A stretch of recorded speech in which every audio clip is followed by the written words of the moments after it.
would help if I could see what I'm doing. Okay, can you hear me okay? Great.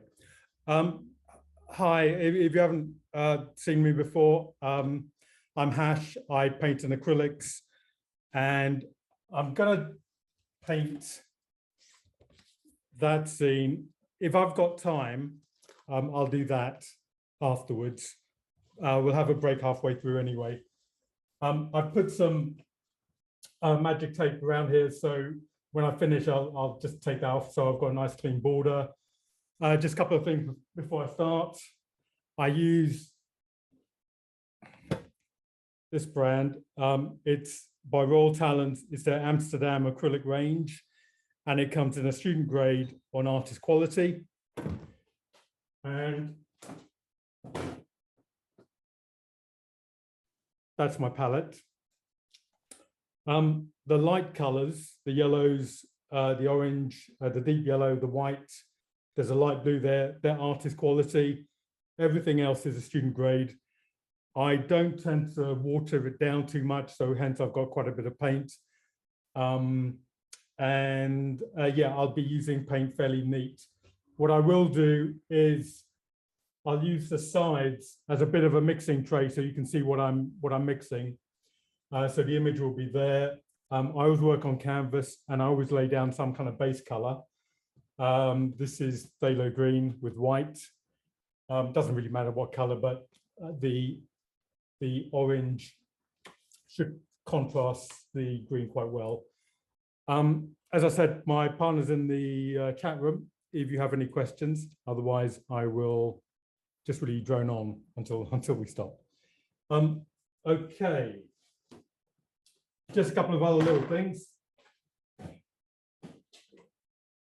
So these are the brushes I use, well used. They're by De La Rowney. I like flathead brushes. So you've got the width, but you've also got the kind of narrow margin of a point that you can do detail with. But as you see, I like to kind of get a lot of coverage down straight away. So that's what we'll start off with. So I'm going to damp my brush. So get the excess water off and we'll be good to go. Okay, so what I want to do to start with is just get a lot of color in my picture plane. It's obviously going to be orange. And I'll probably distinguish between light and some of the dark areas, but we'll just dive in and we'll see what happens. So I don't do any drawing. I've also got some mixing trays I might use, but hopefully I won't need to. Okay, so right, big brush. I think we'll start. I don't know, maybe in that corner. Just so I want. This is cadmium orange, some deep yellow, some medium yellow, bit of yellow ochre, bit of burnt sienna, bit of that's ultramarine violet. Just test the color. And half the battle is trying to fit the laptop in so I can maneuver around. So did you say the base colours they were green? Yeah, they look. Yeah, sorry, someone's just asked. Okay, so we just want to make some marks. So a little bit more in the way of yellow, like so. So essentially what I want to do is create some interesting blocks of color, and I'll deviate the color now and again. Maybe I'll put a bit of phthalo green in, just try the color out, and just then apply it just to see what happens. So it's only picked up on the side, just a little bit more, and just skim over. So I get a little bit of a drag of color. We'll do the same there.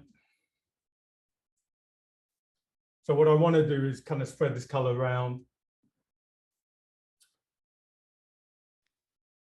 Like so. So what happens when you try? And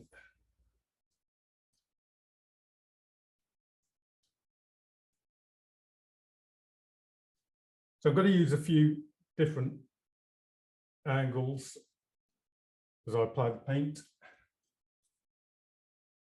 some there. So obviously it looks quite vibrant to start with.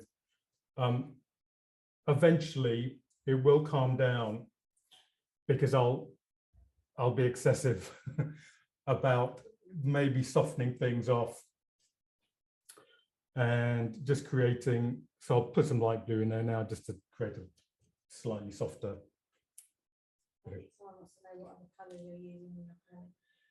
Okay, I will go through my colors. There's quite a few. Basically, I like quite dominant colors. Okay, so I don't use ultramarine, I don't use hooker's green. I've got phthalo green, I've got a light, bright, I think it's brilliant green. This is brilliant blue, it's like a cerulean blue, cobalt blue. I've got a kind of phthalo blue and a cyan. Obviously, there's a lot, I do a lot of painting and I've been painting all day today. And because when I put color on, I use quite a mixture. I don't want to bother to mix all of them up to some extent, so I can just dip in. So I've got a greenish turquoise. There's some deep violet, some ultramarine violet, burnt sienna, yellow ochre, orange. Got a couple of yellows here. There's a deep yellow, medium yellow, lemon yellow. You can play this all back. This will be on my YouTube channel in the next few days. Some pyro red, some pink, and some magenta. Normally, I use maybe a more limited palette. It's just I'm extremely busy at the moment, and I've got about 3 of these on the go. So I mean, I've got quite a few paintings to do over the next few months. So yeah, it's just convenience really to have a lot. Okay, just a little bit more over here. So I want to leave maybe the odd pocket of the base color coming through. Yeah, some of this color kind of comes around. A bit more green over there.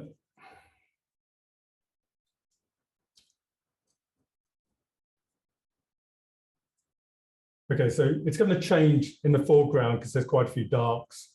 So I will be introducing, so I've got a bit of purple, deep purple here, and there's some green there. So it's going to mix as I drag the paint around. We'll just maybe do a bit more on top. Okay, so I'm not using any white yet because I don't want the colors to dull down too much. Just drag that down. A bit more in the way of yellow. So obviously, yeah, it's a bit scary using this much paint. But what I will be doing is not a lot of layering. So some of these colors are going to be really how they are at the end because I don't multi-layer stuff. What I do is I bring out the trees and highlight things and shape things. Some areas will just have a little bit more work than others to give the illusion anyway of me painting a lot of trees.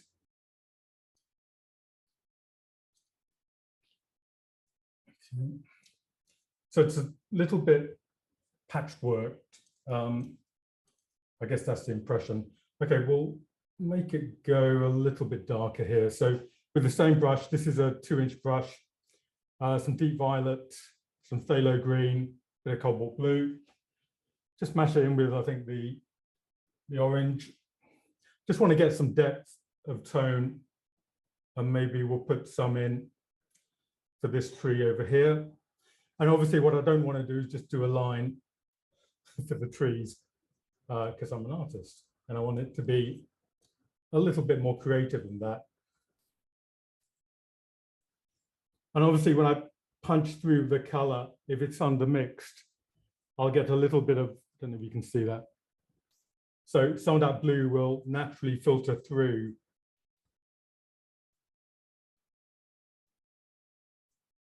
So I'm not particularly keen to some extent on maybe this kind of scene, because it's obviously quite, it's like a jigsaw.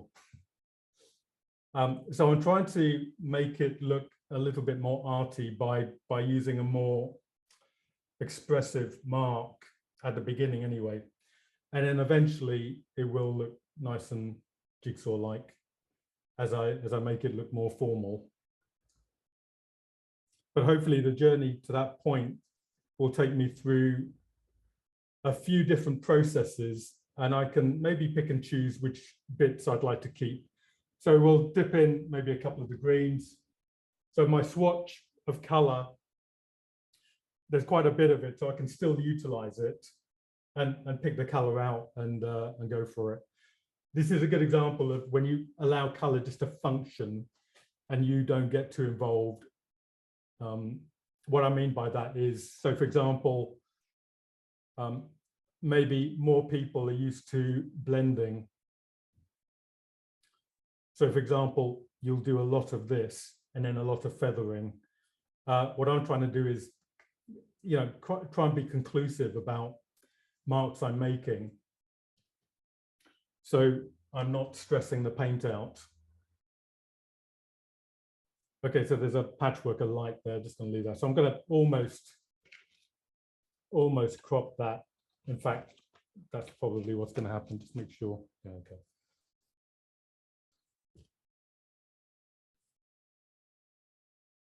So it's almost like I feel sorry for the colors I haven't used so far, so maybe a bit of magenta, just to get something else.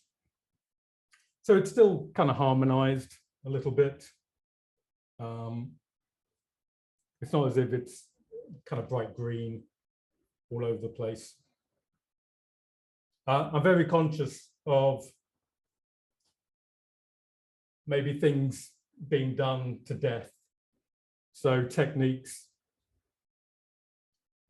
So I'm obviously trying to do something a bit, maybe a little bit different with these acrylics. So I've got some gray here, just helps to neutralize some of the color if I want to. Gives me some quite nice tints.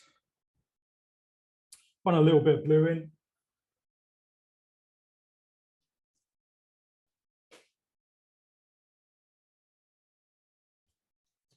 I'm really conscious at the start, like I want to get the painting done.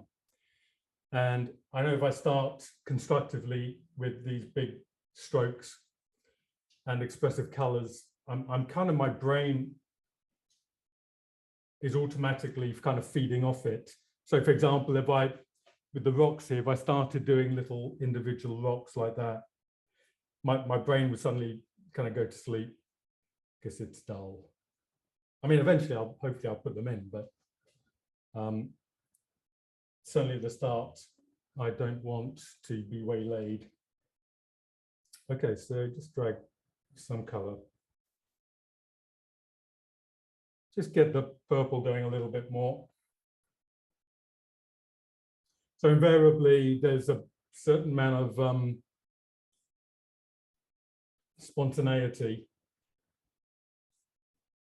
in some of the colors coming through. As long as it's kind of dark, like I said, there's going to be a patch of stronger color there. Just got to decide if I stick with that brush or I'll start a new one. So when it starts to go a bit flat, I mean, I might,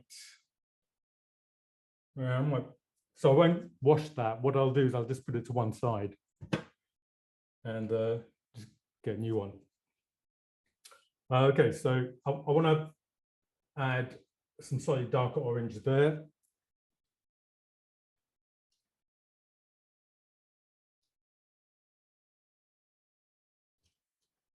So when you first start a new brush, you've got to embed the paint in the brush, otherwise it gives you a bit of a passive mark. So I'm looking to just make it a little bit stronger.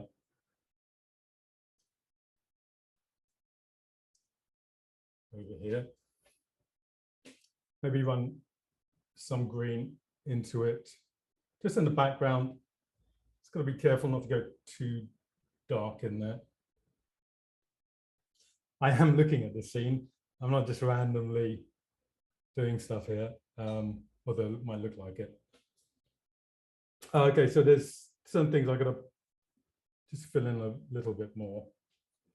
So I do know the right way to do this. So the right way is you draw everything out, and then you start with the background and start coloring it in. But I'm like I say, I did that for half my career, and it didn't really get me anywhere. The moment I started doing this stuff, there was a palpable change in momentum with my career. So I kind of stuck with this. Right, so just some other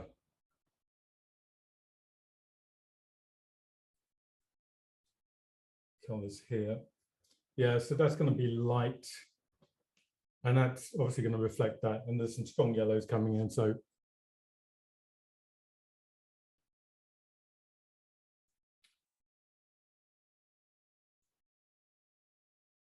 just a little bit more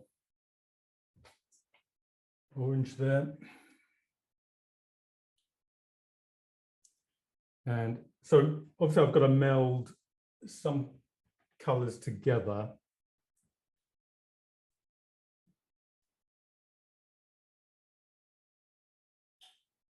So I'm kind of prepping my brain at the moment for the onslaught, which will be drawing lots of lines. But at least this way, I get everything, or I get the coverage of a lot of stuff quite quickly. Okay, we'll get the, yeah, it's fairly light. I'm going to have to use white soon, but just before then, I'll just get this color going.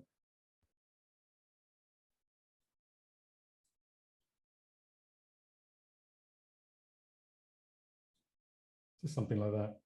And there's a kind of plethora of little leaves.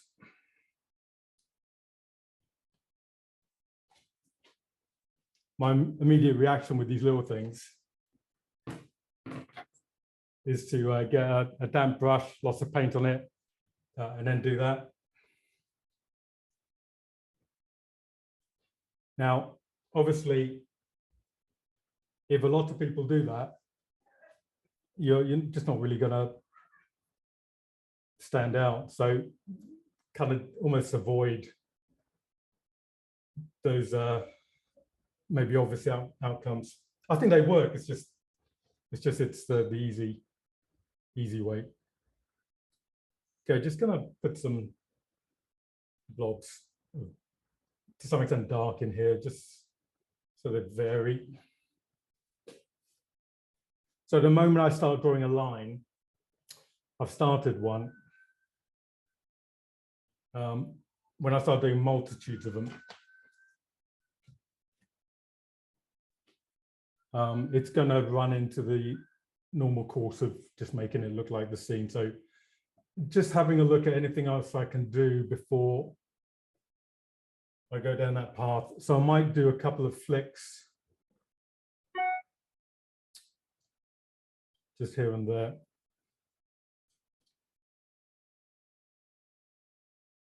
Just to vaguely get a couple of edges. Quite like the pink in here, so we'll drop some pink there. Then back to,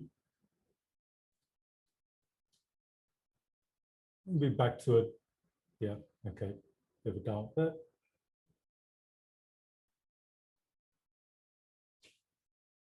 I can't emphasize the importance of,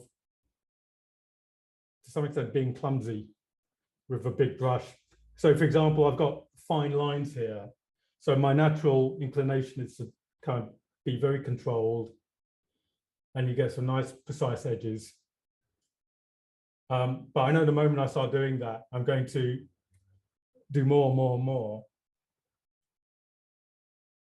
So we'll just avoid that for a second, and I'll just go back to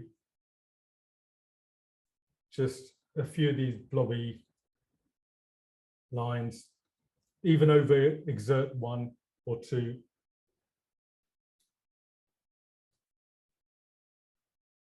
Quite like the kind of purpley color, purpley pinky color coming through. So we'll just get some of that. We have a question. Do you sketch ideas first or go straight into a large piece? Okay, so the question is, do I do a sketch first or do I go into the finished piece? Straight into finished piece.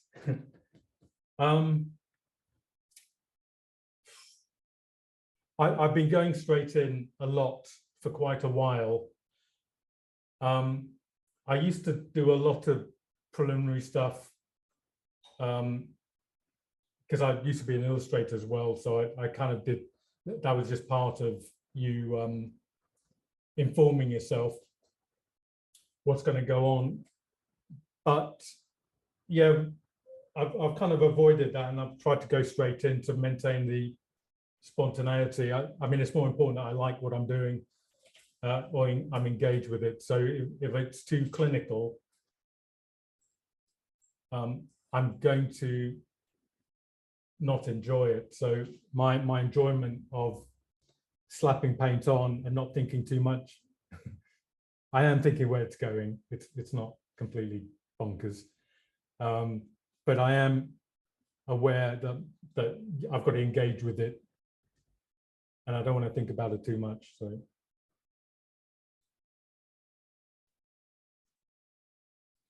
Yeah, just some of these colors here are quite nice.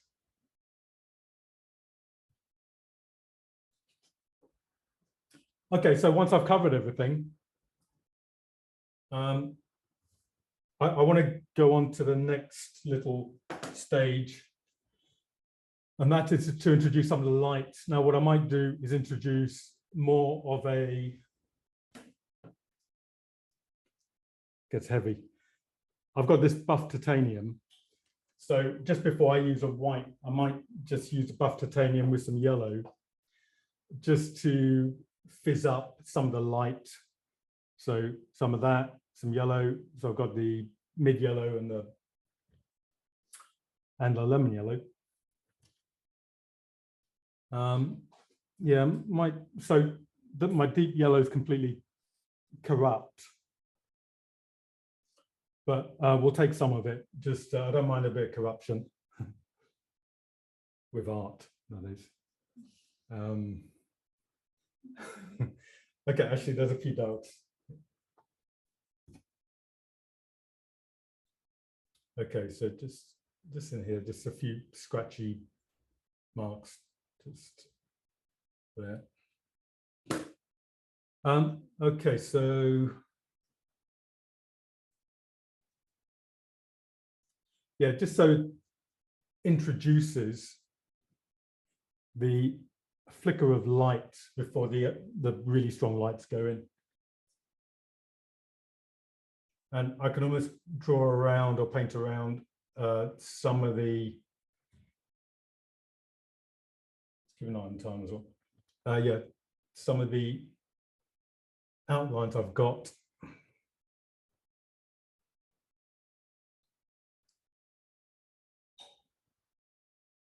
Just around there. I want some kind of bigger shapes as well with the yellows. So we'll do some of that. So easy to get lost with all the lines.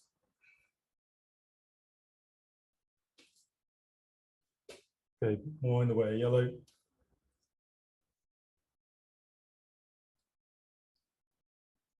So I think I started using relatively bright colors because I was aware when I was exhibiting with like quite good galleries, you kind of want the work to stand out. So yeah, using bright colors kind of does that. Okay, a couple of little dots there. Very light over here.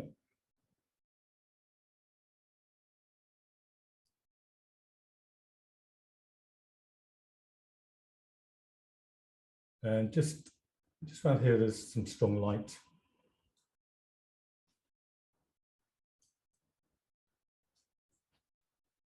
So we'll do the same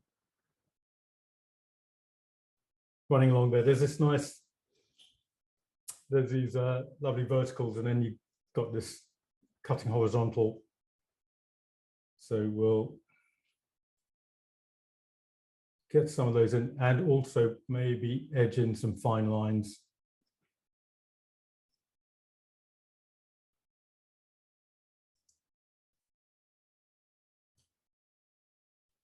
So some paint is quite thick. I mean, I tend to use thick on thick anyway, so I'm hoping it will kind of work out okay. I don't normally wear glasses or these reading glasses. My eyesight. It helps with this style, I've noticed that. Okay, so there's a little line.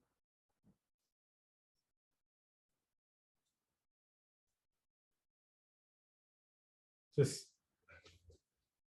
kind of a few little blobs there.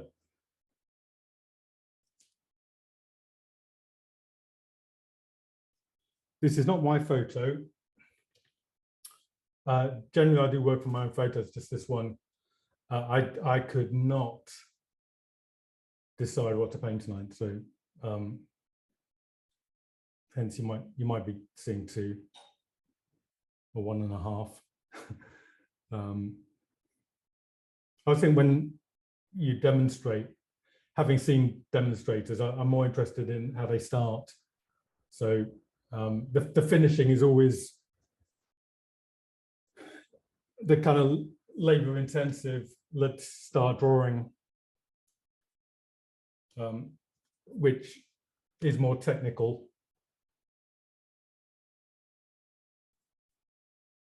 I think it's important to delineate between the drawing and the painting. So painting is like, I kind of think of it, I suppose, a bit more emotional, emotionally charged, whereas the drawing is much more technically demanding, more energy sapping, or not energy, it's like your brain cells, they start to go to sleep.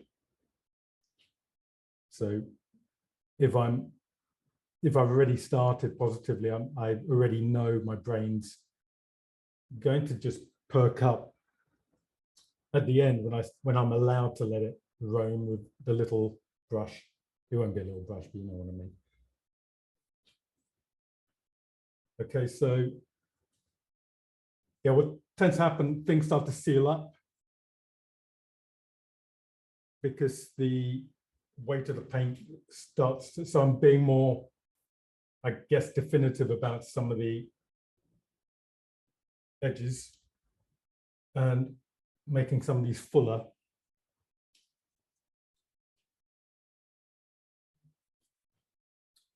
Just a few marks in here.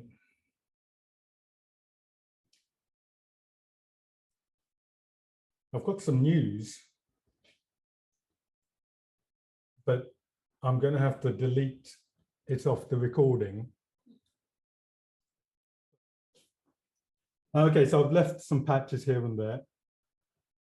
I've also got a solo show as well, I should really mention, stuff like that. I'm working on some paintings today. And that's going to be all this will be on my website if you're interested, hashimakib.co.uk. Yeah, so that's going to be in May in Wiltshire. Okay, so just a few little, so basically I'm just teasing out the information. So we've got some rocks here. So what we're going to do is just apply some little, they're doubling up as highlights, just skimming the rocks. I'll kind of elaborate on them eventually. Okay, that there, yeah, there's basically, yeah, when I when I get bored of doing rocks, I'll move on. Okay, and just some yellow over here. Yeah, so eventually the brush becomes a little less responsive to light because it's just been consumed by stuff.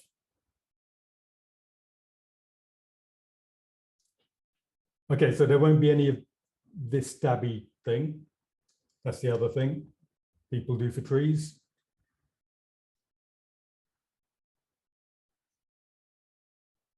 There's a lot of stuff. I think they're formulas, you know, the formulas that people take around with them and just showcase all the shortcuts of doing foliage and stuff. But I always found just painting it was enough for me. Okay, so before the strong white goes in, just put that down. So I've currently got 3 brushes. I might come back to them. So there's a couple more stages I'm going to do. I'm going to put some strong darks in. So that's a 1.5 inch. It's good to dry it off. So I don't want it too wet, you see, otherwise it's just going to run. So what I want to do is I want to just edge out some tone. So I do have Prussian blue there, but that's always in reserve. So we'll use deep violet and phthalo green.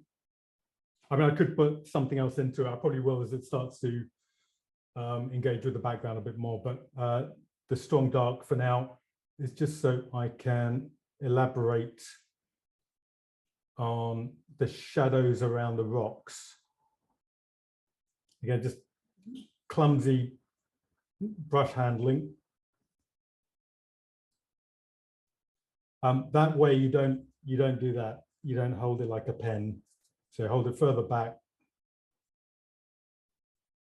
And you kind of almost try to do a random thing.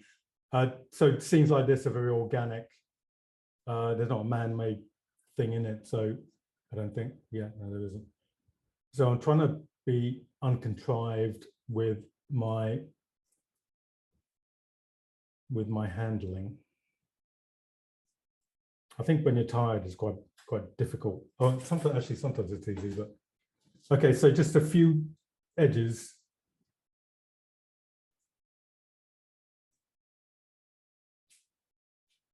I'm going to ask my assistant to take some photos in a minute for posterity. Okay, so just yeah, so I don't particularly want to do little circles just yet, so we'll just kind of block that in. So same color. Obviously with acrylics, they dry pretty quick, so you can do an exhibition's worth of paintings quite quickly. Okay, so there's quite a prominent rock here. I haven't really paid much attention to it, so maybe go back to an earlier brush just to put something in.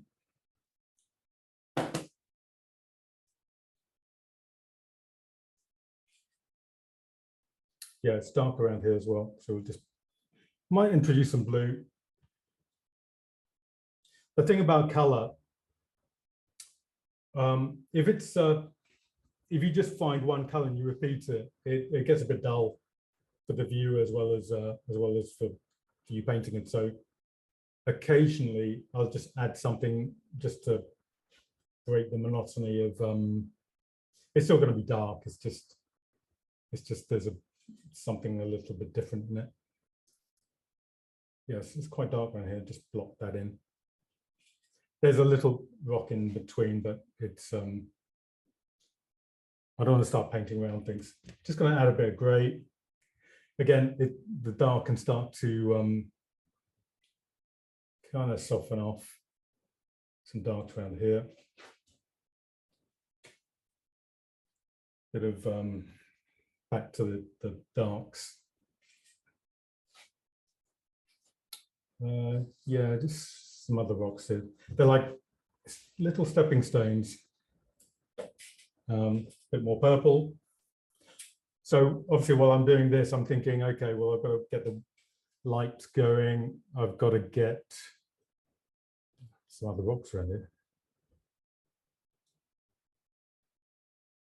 Yeah, just some of these darks, maybe just introduce them into the water. I just wanted to meld in a little bit. And just here, just the way the bank works its way in, it's quite good to make a little bit more. The orange just needs to run over there a little bit. So I'm accumulating a bit more information as I scout the scene. And as I do that, I can make mental notes about what I need to change or add to. I do have an idea in my mind of where I'd like you to look, I suppose, the focal point, I think it's called. And it might just be around here, but we'll see,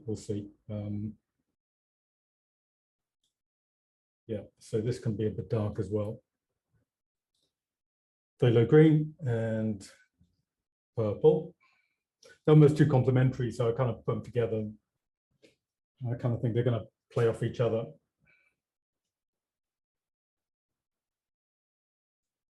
So just on the base of some of these trees, I'm going to strengthen the tone just to sink them into the ground. I don't need to do it everywhere. And actually, when the lights come in, they're also going to form a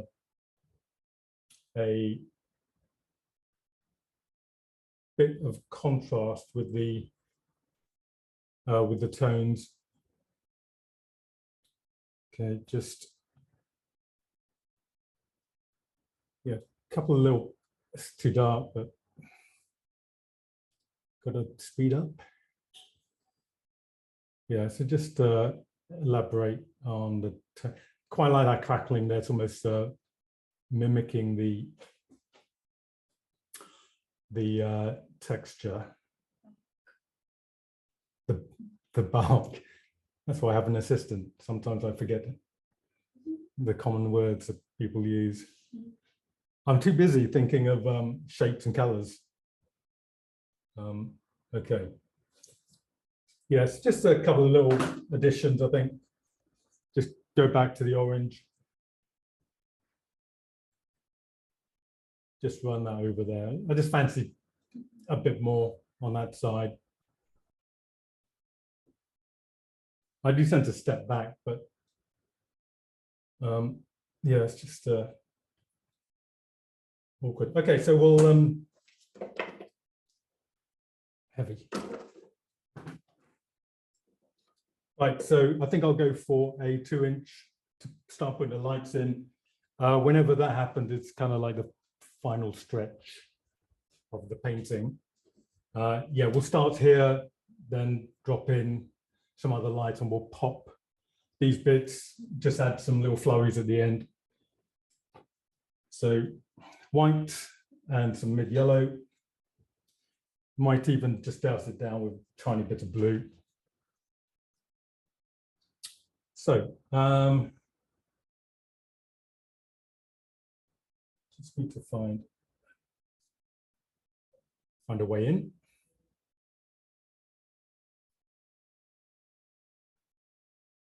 Just the odd little light.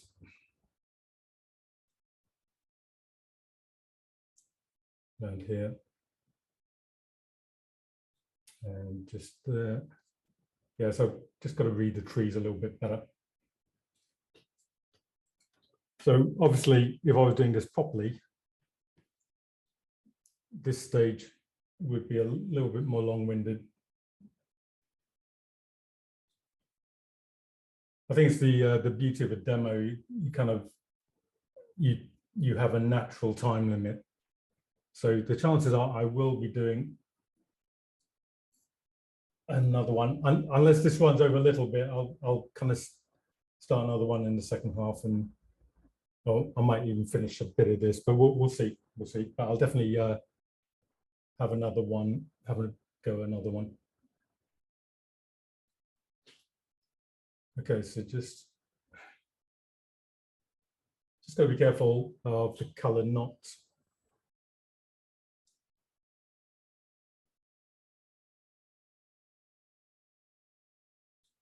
melding too much. So it's almost using some negative shape.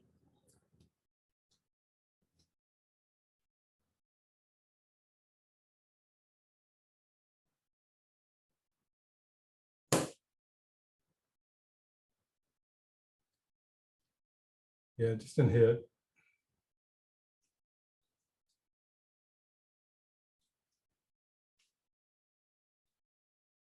Yeah, the moment I say I'll do another one, I kind of realize, yeah, actually this requires me to be to be careful.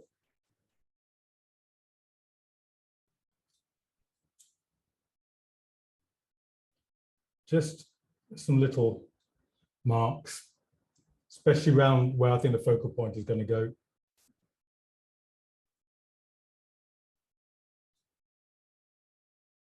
And just skim. So we've got quite a prominent one there. Just work our way along. Just going to enhance the yellow here. So you don't quite know sometimes what the color is going to do. But I know if I've got weighty enough paint on my brush, it's gonna go for it. So even if I don't.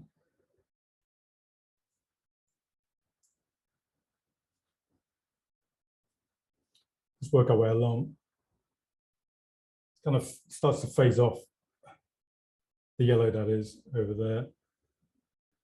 So we'll just soften it just a touch. So I want to bring this edge out just a little bit.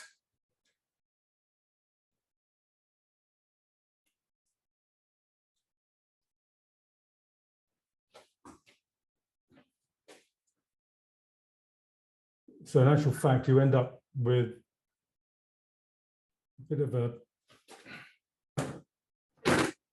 getting heavy. It's like a workout as well. It's yeah, so you end up with a bit of an abstract thing. If you look at this close up, you won't see any trees. You just get the glory of color. Okay, we're going to lighten that. Just want to go in just around here a little bit more.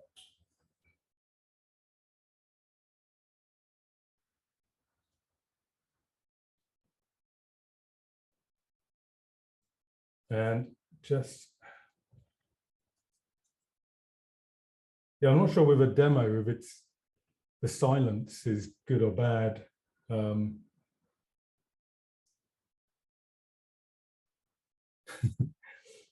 Silence. Okay, so we'll just, okay, so we're going to crystallize. So as soon as I put an edge around a rock, it's going to give me a bit of clarity to something.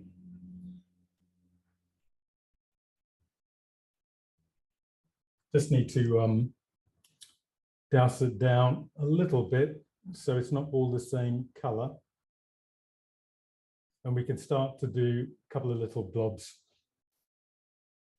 as a treat, but don't have too many. Yeah, so a little plethora of little lines. And that's really to contrast the big bulky stuff that I've been liberally applying everywhere. Right, so there's a couple of little bits here. So you kind of have to be, I suppose, a bit confident with paint. Okay,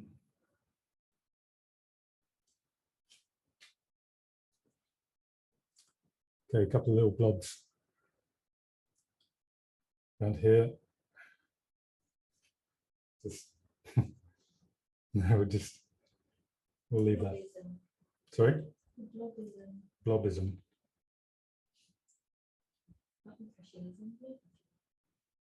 Okay, so just some highlights. Just catching some of these rocks. So by the end, I think the yellow and the purple are playing off each other. So we'll get some light there. I just want to use a touch of blue in the white. Very faint touch.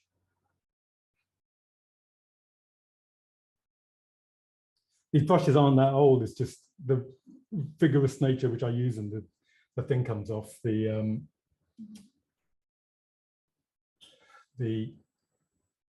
enamel or cover. Marie will tell me what I'm saying. She doesn't know.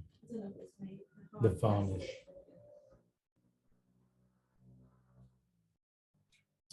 Okay, so we just clumsily put some light around here. Probably another 5 minutes will do this, so that take us to the break. So you plan to do negative painting? Yes, negative painting. The best way to paint. It's just you're looking at the negative shape, the space in between, so you don't start to get worried about, oh, I can see so many leaves. So yeah, I really like negative. Just got to be careful. So if I do a bit too many lines, I almost need to kind of sabotage them. Sometimes you're not going to know till you finish. So I'm probably going to have a look at this after and think, oh my God, too many lines. Okay, some light here.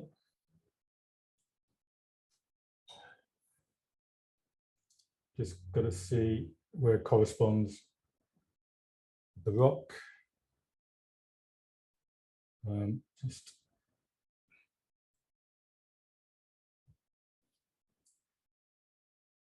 yeah, sometimes things don't quite line up, but when it's not my photo, I will prefer it not being conclusively similar. Just some blue there. I say blue, it's gone yellow. You know what I mean. There's some branches in here which could actually create some nice patterns, but I'm speculating whether I need them or not. Probably don't. Although I do need to just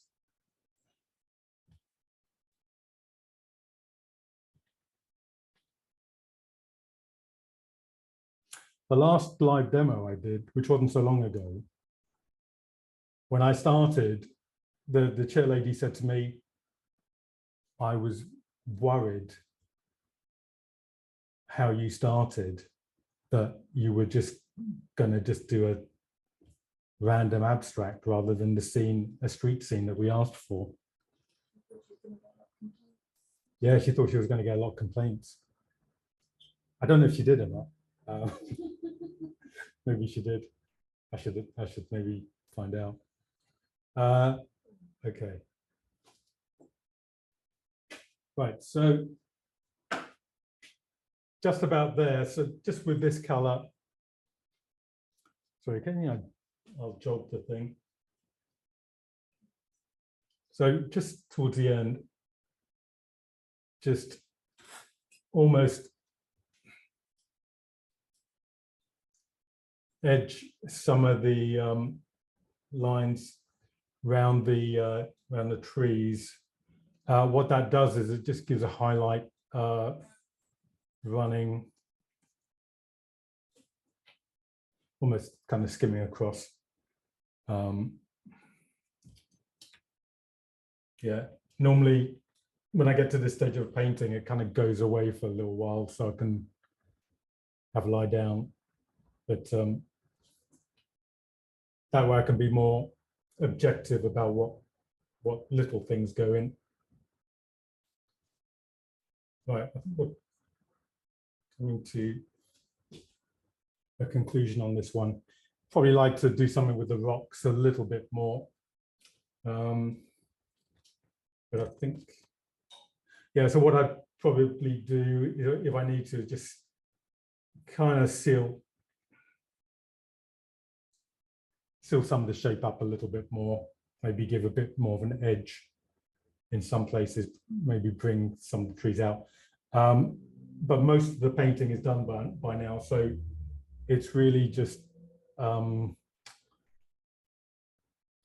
final flurry, just to pop it, just to make it look. So where there's gaps, I'd probably fill them in, maybe drag some of the color in and out. But I think just as a warm up for the main event, which is coming in the second half when I do a proper painting, I think this is okay. So I'll just elaborate. Someone's asking, once you've done it, can you turn the picture towards the? Yes, I will turn the picture in a second. I'll just full onto the screen. Yeah.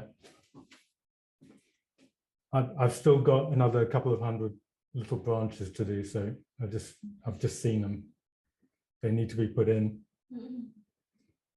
I've done demos before where someone would say, are you going to put that little thing in, that little branch in?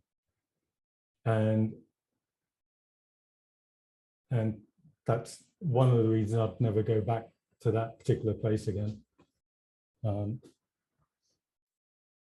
Okay, so take the tape off. So I tend to use magic tape. It's slightly more airtight than masking tape.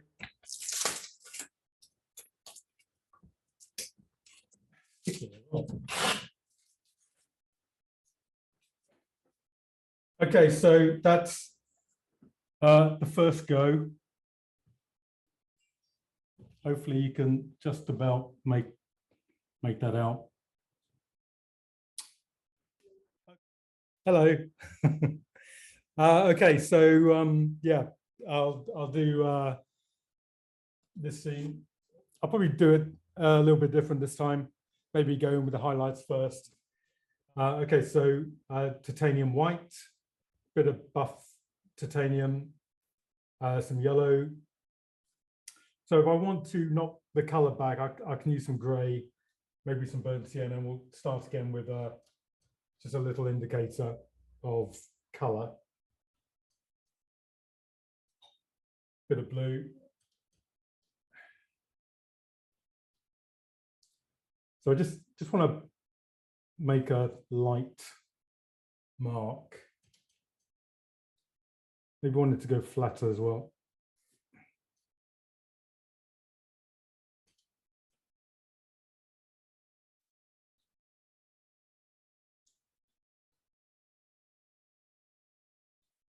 And we'll block in some other light, just in a few other places.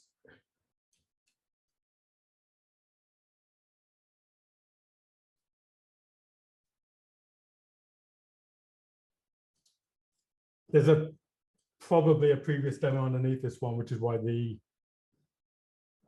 a bit of texture as I drag the paint around. Okay.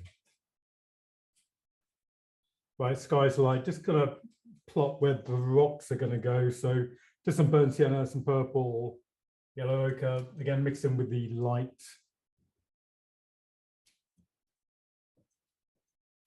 Tiny bit of green. It's kind of about there.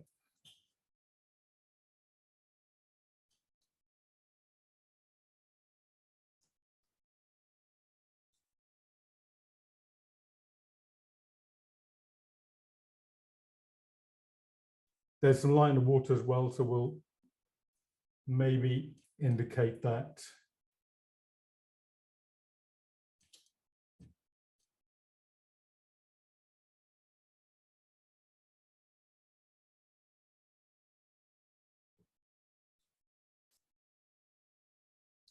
Yeah, it goes into a nice pale green.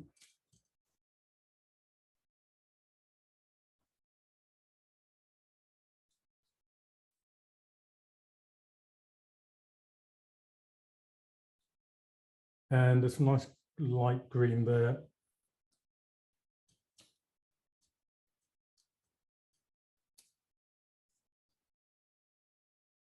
Yeah, there's obviously lots of green. So I'll try and do something with it. I think sometimes I get preoccupied with either mark making and the color kind of gets sacrificed, or I'll go color and then I'll sacrifice the mark making.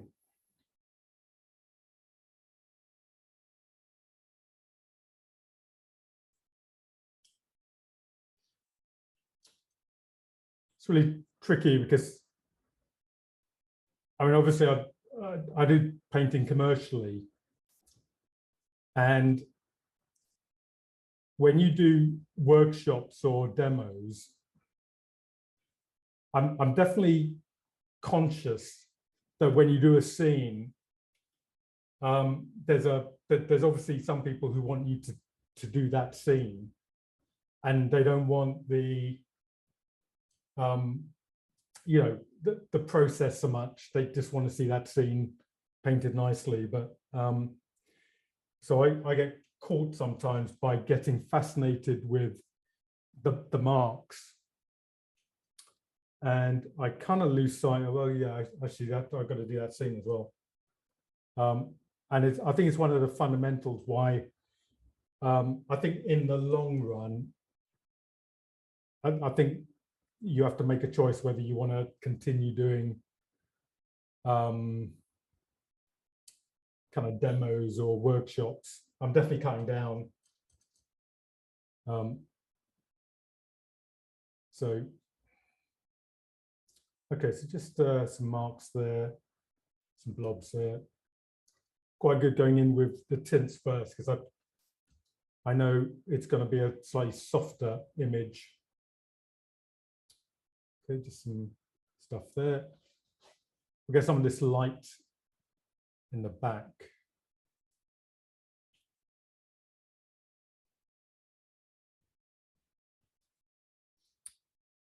And it's got some green here.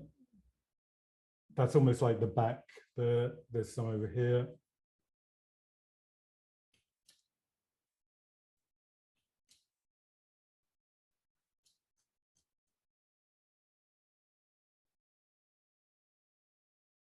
So if that happens,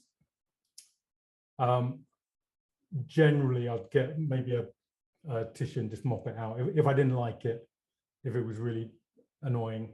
But yeah, when I demonstrate, it's going to be less. I'll have that opportunity less.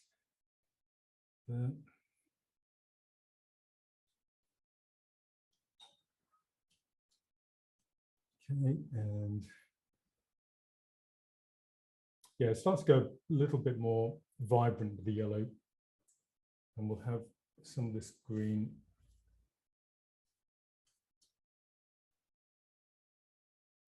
Yeah, making up what's going on in there temporarily. Okay, so this is a brighter green over there. Okay, just going to add some earthy color into the green just to smother it. Maybe some deep violet as well. Should go a little bit more sagey for some bits over here.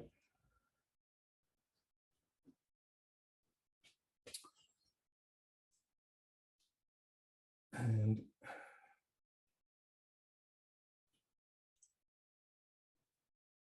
again, just looking to darken off maybe some of the color.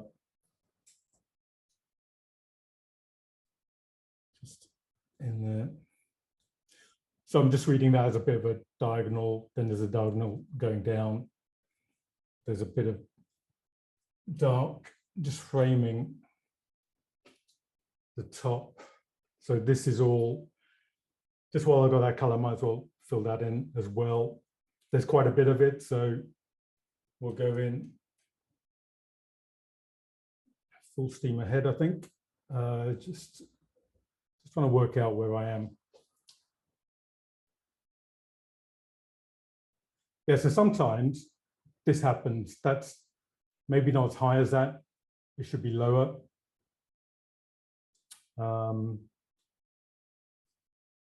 So I can just adjust that, and I'm going to bring the light almost cutting over that. Yeah, I've just done this area larger than I should have.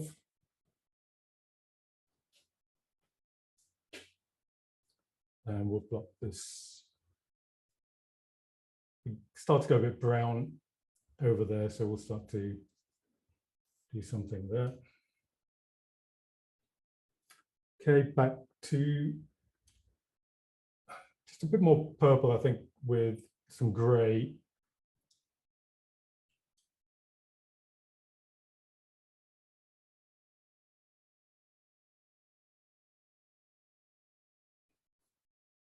And I'm going to use some of this color to pluck out some of the trees.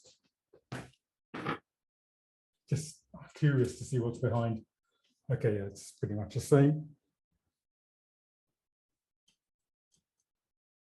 So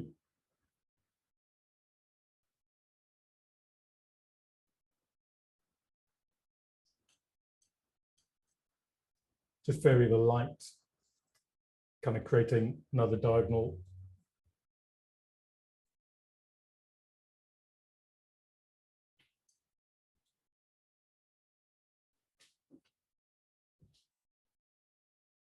I like jigsaws. And when I used to do them with my nan, I always used to like the idea that you'd see parts of the image and it made a lot of sense. But some parts of the image, which was just a close-up or something, no sense. But I liked the way it came together. So it kind of got that essence to it.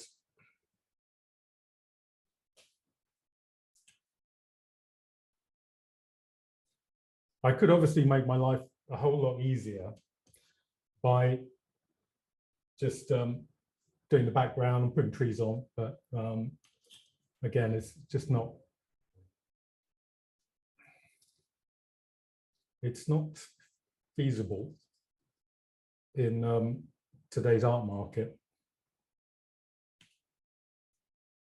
unless you're really, really good at drawing. Okay, so yeah, just using some violence and burnt sienna to just cut my way into some of these rocks.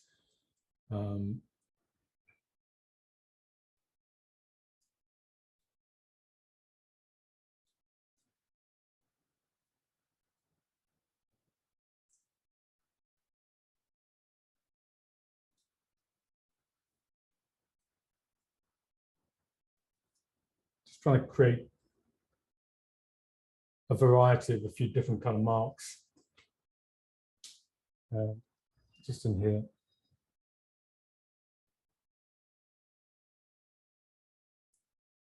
And just over here.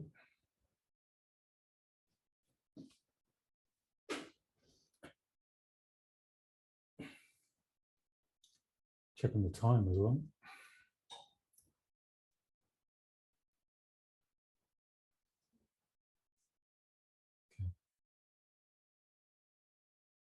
Okay. Right, so there's actually some quite nice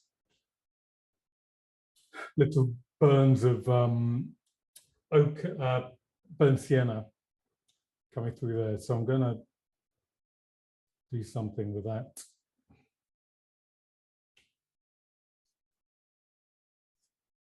get that grey in. Okay, so back to the green.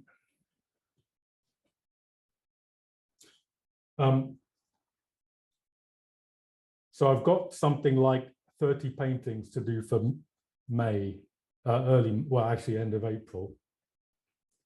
So all the colors on my palette are being used because I'm doing quite a few paintings on a daily basis at the moment.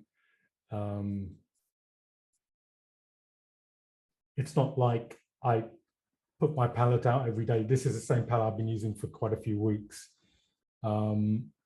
because it's just easier for me to have all my paint already set out, and I can just crank out the paintings and not do the preparation of getting paint ready is so convoluted. Okay, we'll get some of the lines in. Probably want it to soften off actually, maybe as it goes up. So we'll go for strong dark first. Too strong.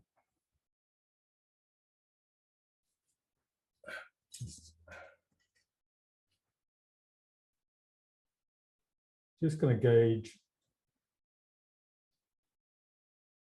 where it goes. So there's a batch of them here that can almost meld together.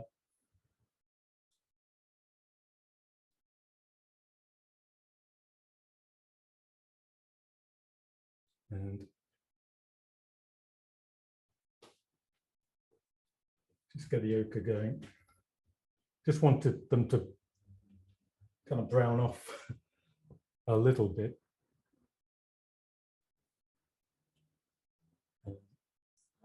We have a question. How do you stop the paint? Okay, so the question is, how do I stop the paint drying out in my palette overnight? I have got the equivalent of a cake stand that goes over this. It doesn't dry out because during the day when I'm painting, I'm bombarding each color as I do this. So it obviously, if I was doing fine detail, it would definitely dry out, but that that does happen, but it's kind of spaced out amongst doing the larger bits. So it doesn't dry out. So I tend to use quite a bit of paint. I've got a few workshops this week, as well as painting. So yeah, it will all be used. It will all be accounted for. Obviously, I've learned to be economical. The only thing I'm not going to be economical about is the painting, because the painting is a luxury good that you're trying to sell to someone who doesn't really want to know about how much paint you're using. They just buy it because they like paint or they like what you do. So the product, the painting, isn't something I would want to scrimp on. So yeah, I do use a lot of paint. Obviously, there's a lot of paint going in here, but I'm not going to go back to it. I'm not going to fuss with it. It's just I put it down, and it's going to, if I let it do its thing, it's going to do the business. So it's the only thing about acrylic, they're water-based. So unfortunately, if you water it down too much, you just drain the color out. So that obviously is not going to be something that's going to make your painting sing. So I just, yeah, I will utilize what I need to. Okay, so just going to start a new brush, another big one, just to get it going. And just want to start implying some of the richer browns. Could even use some white with this.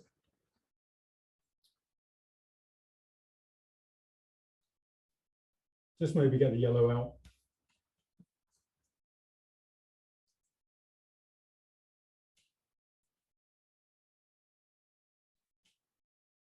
there's some brown in the water, but just want to get some of these colors around the other side, just in here. So I can run it in with some of these colors just to generate a harmonious kind of blend, very browny, greeny color around here.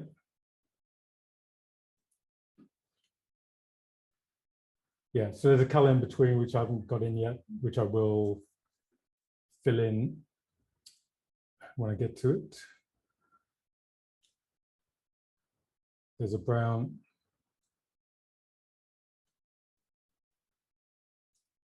Over here, there's obviously a shadow that will obviously go in.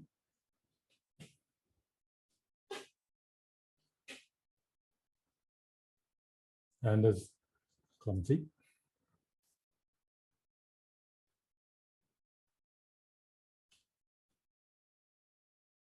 Yeah, so there's a big old tree trunk just in here. There's some other colors around there, but that's fine. Just around here, got to fill that in. Just anything in the foreground. Okay, just going to get the yellow playing a slightly bigger role in the foreground.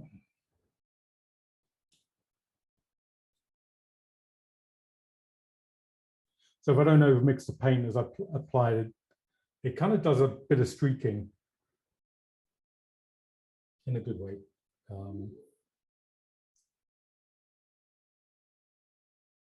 Just in there. Maybe get the orange going as well, especially in this foreground area. Just to... So if you resist color, when you put it on, you can target it maybe a little bit more, where you kind of like it to play a part.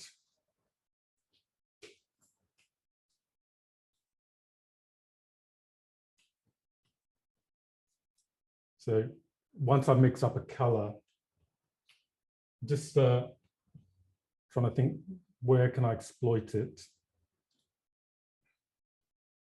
Just so it links in with what I've got. Just get the purple, and so I've got deep violet. Just going to make this color sing a little bit more. There's some shades in there and stuff there.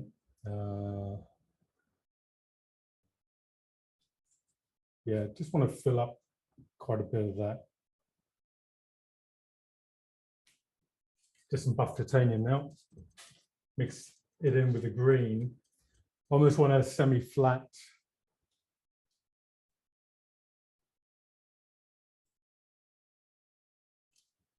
That I say.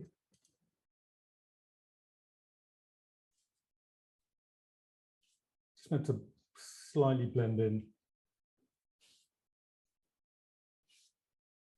Whatever I tend to say is overridden by the paint sometimes. Who has other ideas? It always wins.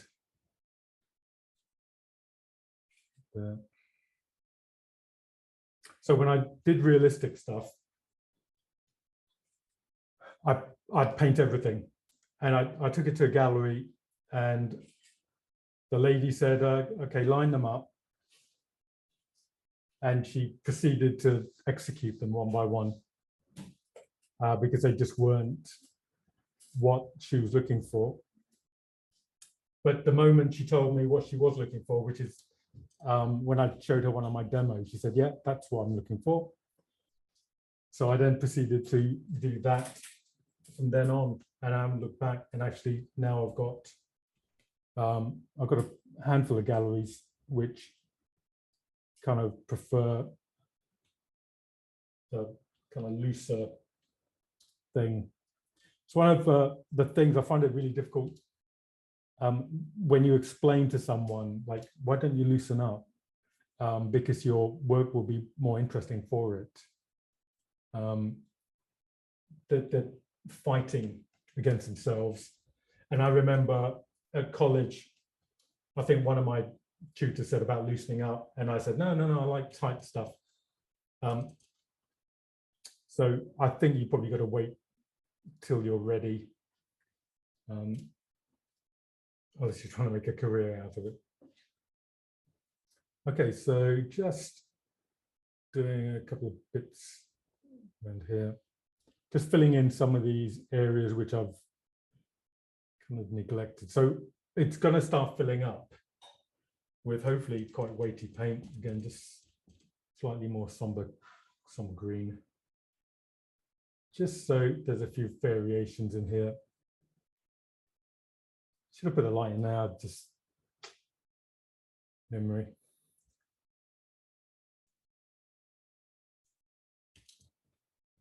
So I really like looking at the clock when I'm painting, because it gives me something to aim for, like for stages of painting.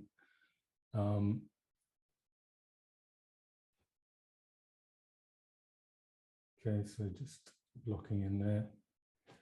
Trying to make a decision really quickly about, like, okay, that mark, what does it need to be? Firm or just a gentle skim? So I've kind of left some bits to the end because they're slightly more taxing for my little brain at this time of night. So just needs to be green, but not as green as the other bit. So we'll, I think we'll tackle the gray shade in the water. So I've just added some of my gray with some cobalt blue and all the other colors on my brush, in the hope that it's just going to magically transform into the color I want.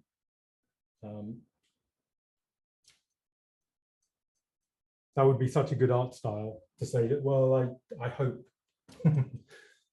I don't plan at all. I just hope it will come through. Okay, so just got to be analytical as how close. The only thing is, for example, there's obviously a lot more going on in the water than I've given it credit for. But my remit is just to get something there so I can then maybe add some sparkle on top of this color, because there are some nice kind of highlights just flickering around there.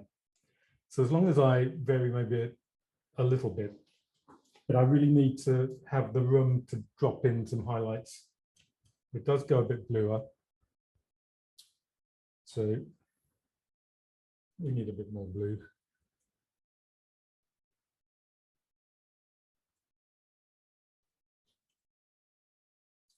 Okay, just skim that. And just skimming some blue along there.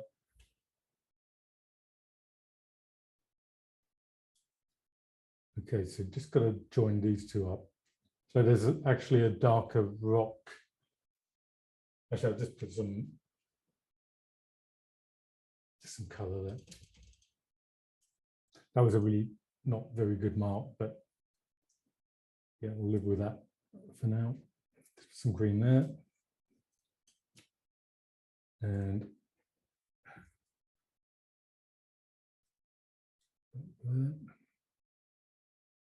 yeah, so it does definitely go greener, but I'll put some marks in.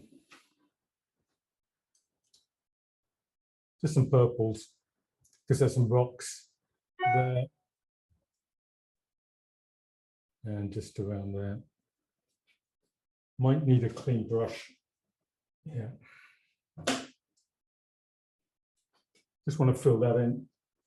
So we'll find a livelier green.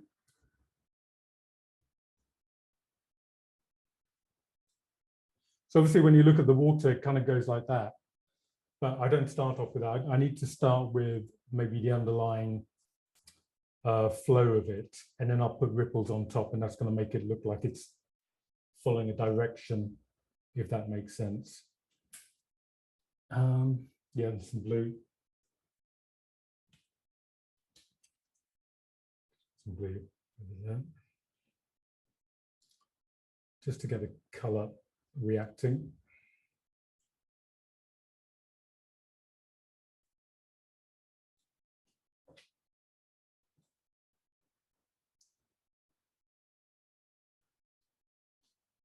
Okay, so this blue is actually also in the distance. So we've got a complex set of shadows. Probably go back to this brush.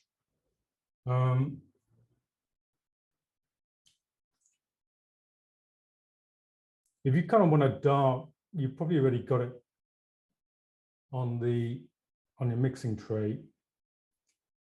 So we'll put that in. It does obviously brighten up in the middle.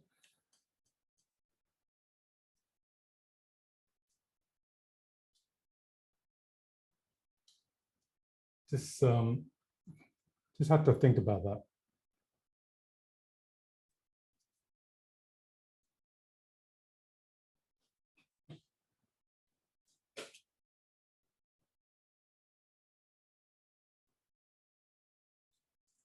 It's kind of, when you paint, it's a series of little challenges. Okay, so we'll put that lovely warm light coming in.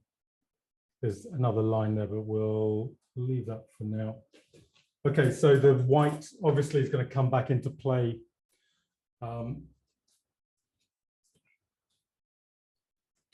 So going to mix up white. It's kind of like this coffee color. Maybe put a little spring of orange in it. Some yellow. And it does go darker there, so we'll start here. Even lighten that for the middle. A bit more yellow.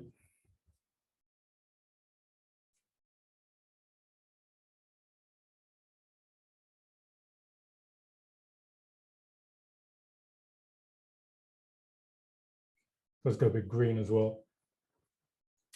None of which you can do in a demo, all those subtleties. So I'm just trying to blitz it.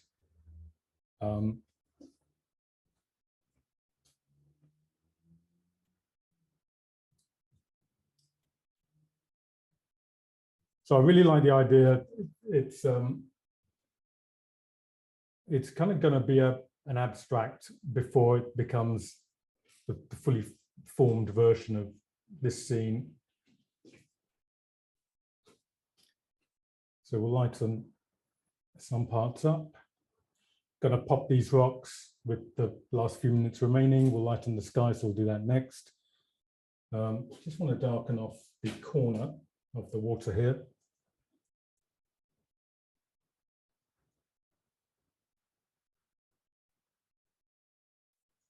Just wanted another go. And a bit green. Okay, so we'll go for the strong white, then we'll start just pulling it out a little bit more. So loads of white and yellow.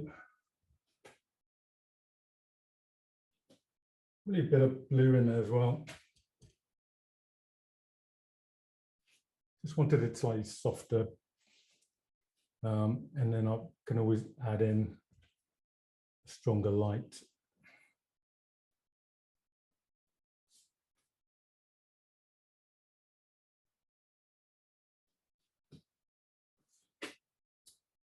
Just around here. So I might afford myself a couple of little marks for the leaves. So a couple of little blobs, but yeah, it's just whether I need them or not.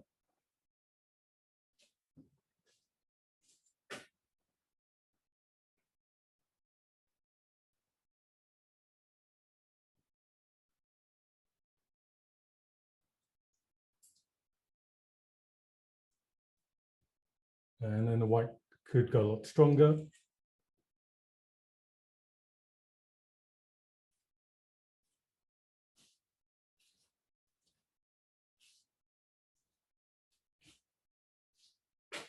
This in with some green.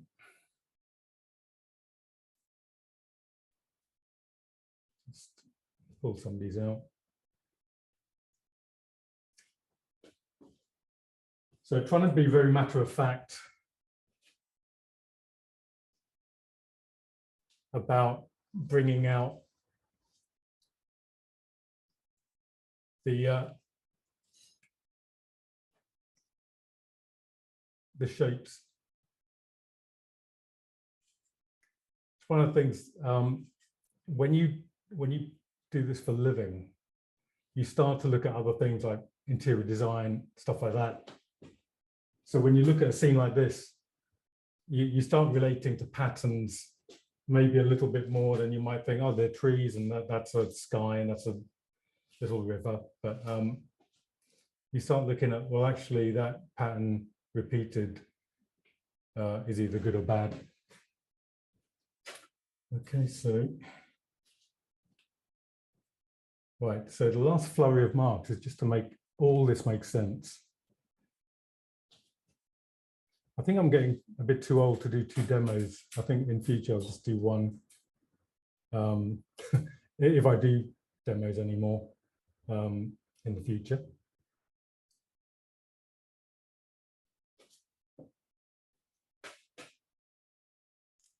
So just these overhanging leaves are quite interesting. Plus there's a kind of plethora of different leaves and stuff, highlights, just skimming things.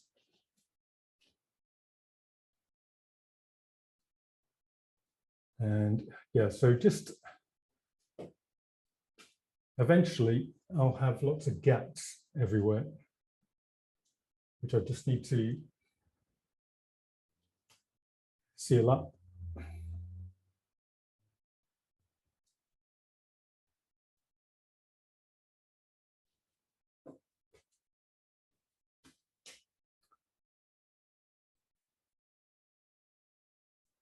Okay, just in here. Okay, so there's some stuff that I'm quite happy to just allow it to come through a little bit.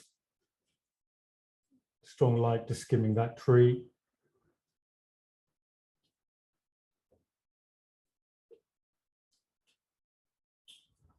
Just around there.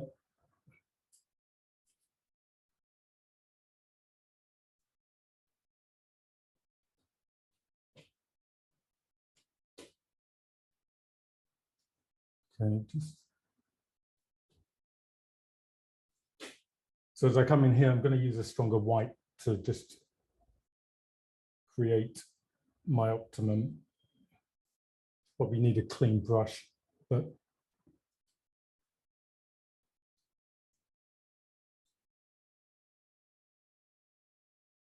okay, strong light just skimming this rock.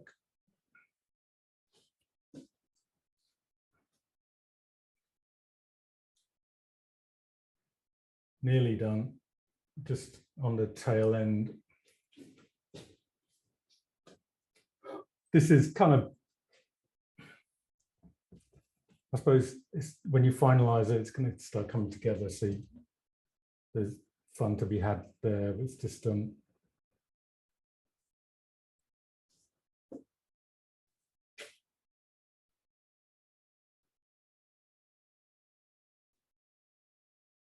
I did this show once with the SAA in Islington. I had to do 7 demos a day. And good experience, but yeah, wouldn't want to do it now. Okay, just some darks there. Just looking for some little sparkly lights, just catching some rock.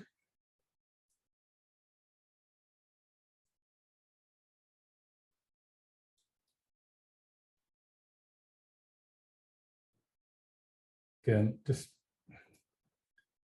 making excuses. If I had more time, I would just pop these rocks a little bit better, but we'll move on. Yeah.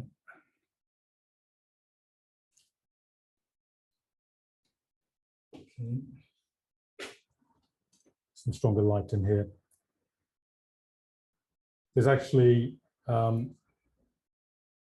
a nice bit of foliage in the foreground, which I'll quickly illustrate with the few minutes I've got left.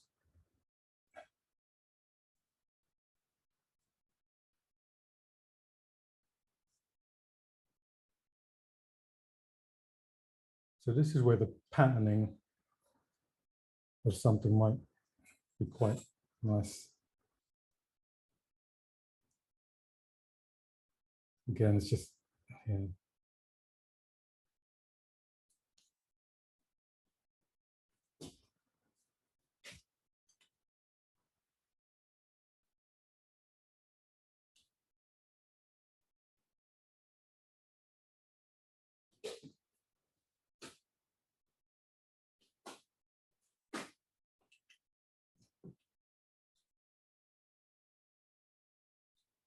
Okay, and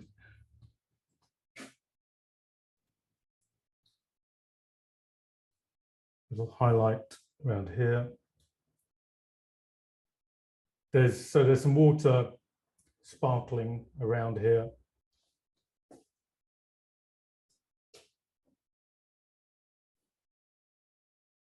I'm going to sleep very well tonight.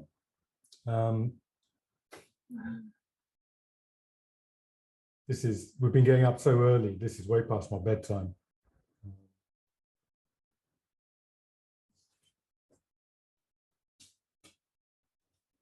Okay, and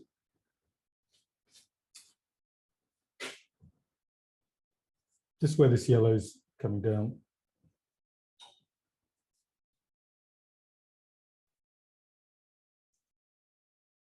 Just do another couple of minutes.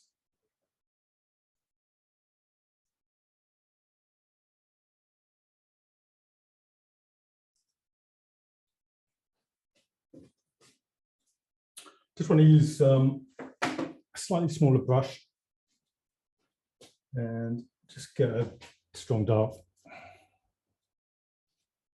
So a strong line, strong dark at the end. That normally gives me enough scope to then just carve out a slightly more exacting shape.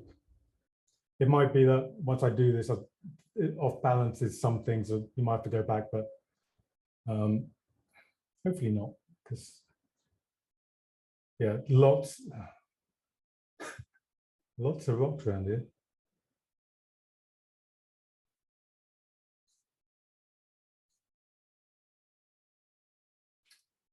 Right there. And just nice highlight, just catching that. Just stimulate the tree trunk there a little bit.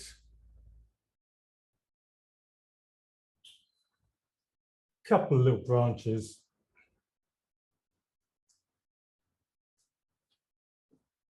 Yeah, some of this could be filled in a little bit more.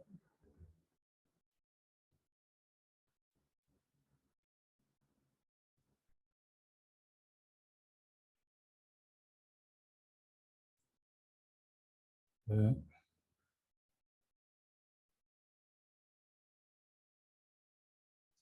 Just nice little edge to this rock. Right, slightly over. Yeah.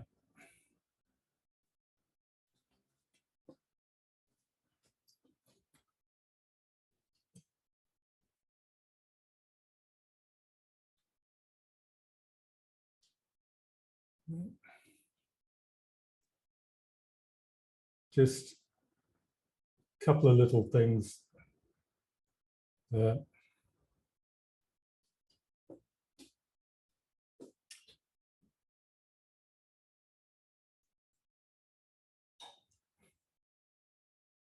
Might have to imagine the rest because I'm going to start dozing. Okay, so let's pop some light, a couple of little lines. So if I've used dark lines, I'll use a couple of little light edges just here and there.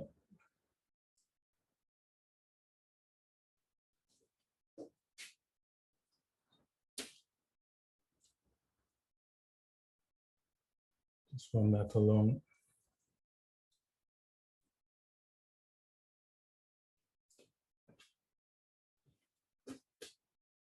Right, I think